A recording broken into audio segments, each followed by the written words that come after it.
What did you guys expect? I don't know. You know, the thing is, every time Harambee Stars plays, I remember yesterday's game. I was heading somewhere, so I remember I was talking to Hilary, my colleague from NTV Sports. I just told him, e-game, most likely a draw or a 1-0, and it's to Zimbabwe. And ikaendelea na shughuli zangu. And lo and behold, what happened? It was a draw. So, let me say, what I'm trying to say is this. I never put a lot of expectations at Harambee Stars. It's our national team. I think for me, there are certain things that the coach says that unfortunately, to some extent, are true. That's the thing that I think it riles people up.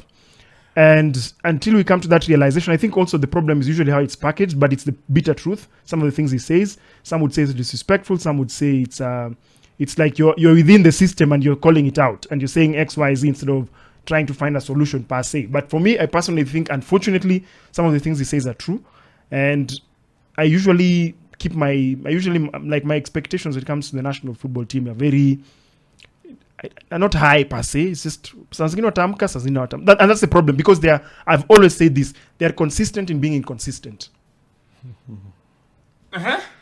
Well, that's a good point of view to come from, but for myself, and I said it last weekend, I expected nothing short of a victory against Zimbabwe. Because if you look at any other metric that we have right now, Harambee Stars should be beating Zimbabwe. And says who? No, where does Kenyan football... Sorry, I'll cut you short. Yeah. Where does Kenyan football get this sense of entitlement? It's not entitlement. Kenya, we should be beating Zimbabwe. Kenya, we should be beating South Sudan. Kenya, we should be... What gives you guys this bravado? Is it wrong for me to look at our past meetings that we've had against this team and look at how we dominated them? How often had you played South Sudan before they beat you at home? In Kasarani, after your president called everyone to go to the stadium, and they beat you, and then they went home because they all live in Nairobi. Yeah. So what I'm saying about this, Zimbabwe, if you can lose at home to South Sudan, surely away from home to Zim, there is no way. You losing is not a big deal. Okay, that's one way you're looking at it. By myself, I'm looking at things that are actually tangible, and I'm looking at the results the results that we had against them. When? In March, we played against them. You went to a Mickey Mouse tournament you created on the corner, then called it a Four Nations tournament, and then you read too much into that Mickey Mouse thing. Not only that. I told you guys, this is a Mickey Mouse thing. Stop looking at it. It does not matter. It's not even a trophy, but you guys paraded it. What gives Kenyans this belief that the Harambee Stars will do well?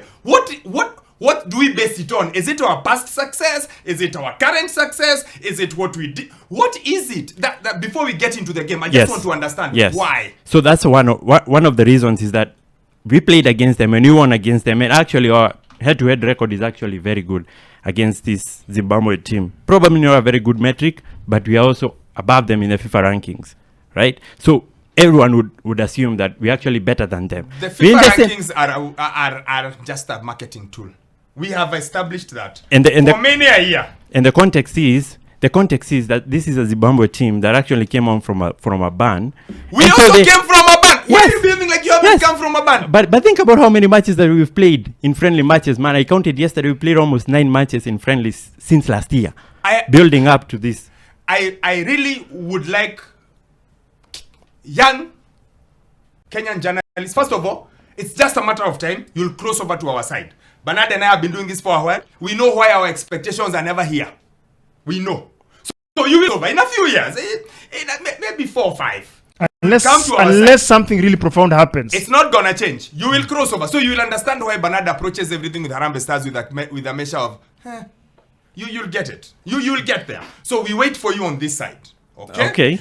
But other than that, this entitlement that Harambee Stars or Kenyan football has with believing that we should be beating Zim, we should be doing it. I sit back and I ask myself, based on what? And I am going to quote a tweet that Elijah Starboy tweeted yesterday. And he said, tuache pressure mingi. We have only qualified for Afcon twice in the last 30 years.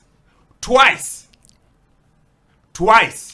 In my lifetime of being alive, they've qualified 88, 90, 92, 04, and 19. And the last one we qualified, we squeaked through the back door. Yeah. Sierra Leone got suspended. Yeah. That's why we qualified. Yeah. Why do we sit back and behave like Harambee Stars is Senegal? Harambee Stars is Tanzania. We are not. We are barely stitching things together. How many players were you missing last night? How many key players were missing last night? Kenya, Michael Olunga. Michael Olunga. Was there any other one missing? Nomurwa. That's it. And who else? That's it. Those are the only ones you are missing. Yes. So your best striker, who you guys have vilified years on end, the way he should not play for the team. He finally could not play for the team, and you still did 0. Why do we Kenyans why do we have this belief? And I say this as a person who absolutely loves Kenyan football to death. Yeah.